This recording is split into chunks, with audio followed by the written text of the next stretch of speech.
He lay motionless in the alley, blood pooling beneath him. His radio slipped from his grasp, hope fading with every shallow breath. But beside him stood Rex, his loyal canine partner. What the dog did next shocked everyone and turned a tragedy into an unforgettable story of survival and loyalty. Officer Mark guided his patrol through the narrow alleyways. At his side trotted Rex, the German shepherd who had been more than a partner. He was family. Every shift, every call, they faced danger together. But tonight carried an unsettling silence that Mark's instincts told him something wasn't right. His hand brushed the radio clipped to his vest, his eyes scanning the empty brick walls around them. Rex's ears twitched, his muscles stiffening as if he, too, sensed what was coming. Suddenly, the stillness shattered. A shadow moved, a figure darted, and before Mark could react, a sharp impact sent him crashing to the ground. His world blurred, his vision fading. And in that haunting moment, only one thing remained clear.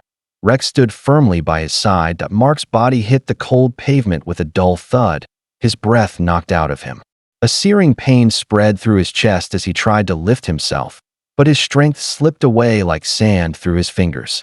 The dim glow of the alley twisted in his vision, and every sound seemed muffled, distant, like the world was already pulling away.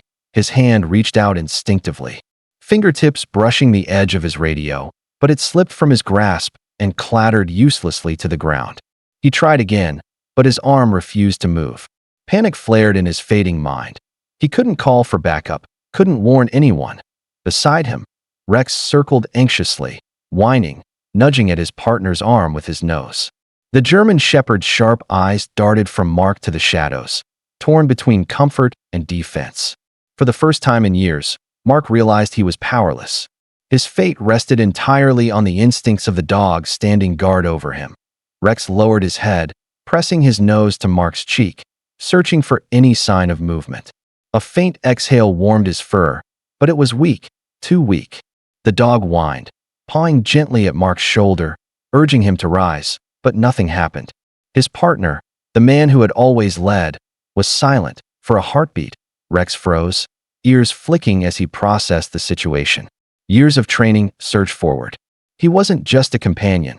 He was a protector, a responder, a lifeline.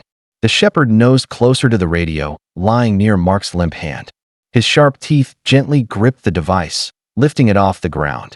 The weight dangled awkwardly, but Rex held firm. With a muffled bark, Rex bit down on the button, static crackling through the silence. His deep, urgent barks echoed through the channel, startling the dispatcher on the other end. To them, it wasn't just noise. It was a distress call, raw and desperate. In that dim alley, under the weight of danger and uncertainty, Rex had done what no one expected. He had taken the first step to save his fallen partner. At first, confusion rippled through the control room. Unit 27, respond, the dispatcher called out. Silence followed, except for the relentless cries of Rex echoing through the speaker. Something was wrong. Terribly wrong. The dispatcher leaned closer, recognizing the urgency in the dog's tone. Rex wasn't just barking, he was pleading. Protocol dictated a response, and within moments, units were redirected to Officer Mark's last known location. Sirens blared across the city as cruisers sliced through the night. Back in the alley, Rex dropped the radio, pacing around his fallen partner. Every second felt endless. He returned to Mark's side, pressing his body against him, as if shielding him from the darkness itself.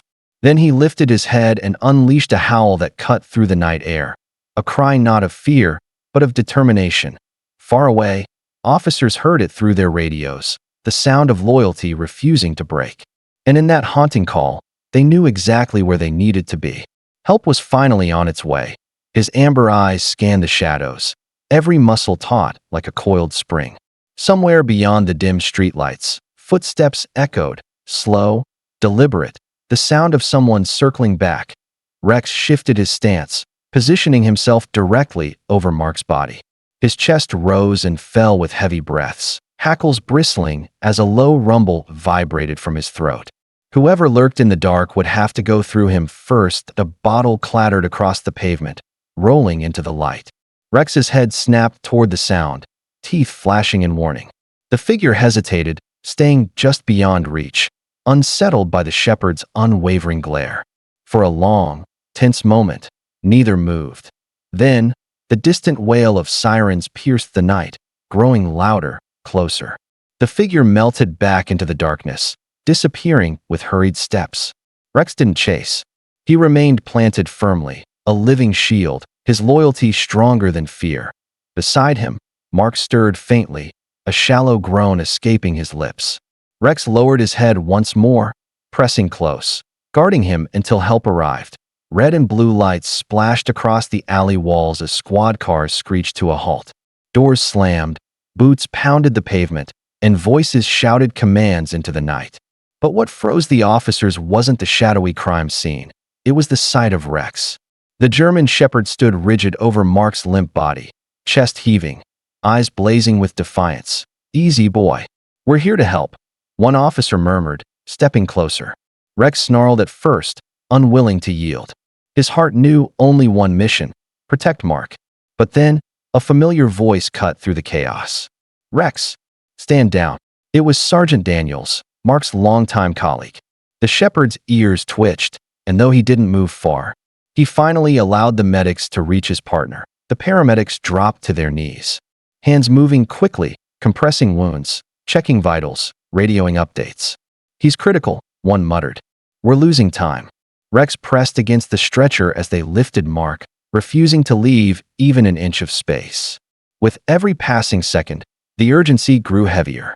For Rex, nothing mattered but staying at Mark's side, through the fight, through the fear, through the fragile thread of life itself. The ambulance tore through the city streets, sirens screaming against the silence of night.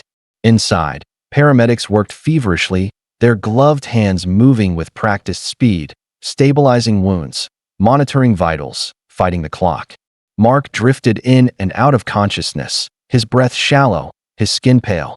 Every moment felt like a battle slipping further away. Outside the operating room doors, Rex paced restlessly.